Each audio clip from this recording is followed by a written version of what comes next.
Sara Žibrat, izvolite. Pesem številka 10. Strup za podgane. Pif, pif, pif, pif, k, k,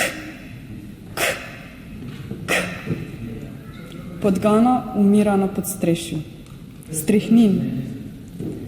O, moji mladi dnevi, kakor tiho sonce na podstrešju. Raztreho čutim dehtenje lip. Crk, crk, crk, crk, crkni človek, človek, človek.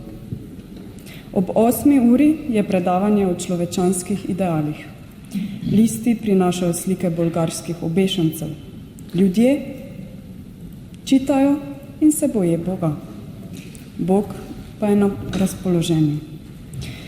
Še dobro, da Srečko Kosovel kljub svoji prezgodnji smrti danes nikakor ne bi več mogel biti med nami. Ker imajo konzervativni politiki težave z razumevanjem umetniškega izraza, bi najbrž prepovedali njegovo pesniško zbirko Integrali, ker bi se Anja Bah Žibert počutila ogroženo. Crk, crk, crk, crk, crkni človek. Podgana umira na podstrešju. Zveni znano? Če bi Kosovel protestiral proti desnim represivnim vladam, bi ga najbrž zmerjali s kulturnim marksistom, ker je namreč študiral na filozofski fakulteti. In če bi protestiral proti desni represivni vladi, bi bil to dokaz, da je bil podkupljen strani levičarjev. Pri polemiziranju glede izplačila nagrade Prešernovi nagrajenki Makarovič že zdavnaj ne gre za to, ali je bilo to izplačilo zakonito ali ne. Gre zgolj in samo za zlorabo parlamenta, da določeni politiki obračunajo s kulturniki, katere umetnosti ne razumejo. Spoštovana opozicija, z vašim izvajanjem na seji Odbora za kulturo ste jasno pokazali, da imate težave z razumevanjem umetnosti kot družbene kritike. Zato imam kot predsednica Odbora za kulturo en predlog. In sicer, da za vse člane odbora organiziramo en abonma, recimo v Drami. Na ta način bi lahko vsi člani na lastne oči videli, kaj pomeni najeti nadomestne prostore Drame. O kakšnih velikih prostorih in specifični opremi se pogovarjamo in morda bi lahko kar tam na licu mesta izvedli še cenitev prostorov.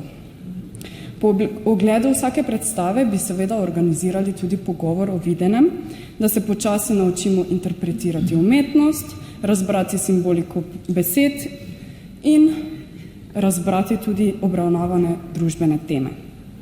Draga opozicija, umetnost ni leva ali desna. Le vse prepogosto se zgodi, da prihajate v konflikt s kulturniki, ker so ti v vlogi družbenih kritikov praviloma na strani ljudstva, ne pa na strani privatizacije, ki jo zastopate. Za konec še nekaj o mobingu. Sramota, da ste se z namenom diskreditacije te vlade in ministrice spustili tako nizko, da se skrivate z začenčami iz vaših desničarskih trobil. Da v imenu obtožb, ki prihajajo strani članov vaših strank na Ministrstvu za kulturo, krnite ugled posameznih uslužbencev, uradnikov. Da iz zakonodajalne veje oblasti delate čarovniške procese in se postavljate v vlogo moralnih razsodnikov. Kot dolgoletni poslanci veste, da imate sicer imuniteto in da lahko tukaj poveste karkoli vam pade na pamet. Veste pa tudi, da imamo etični kodeks. In še en predlog, ki ga imam, je, da ga skupaj preberemo na naslednji seji Odbora za kulturo. Najlepša hvala.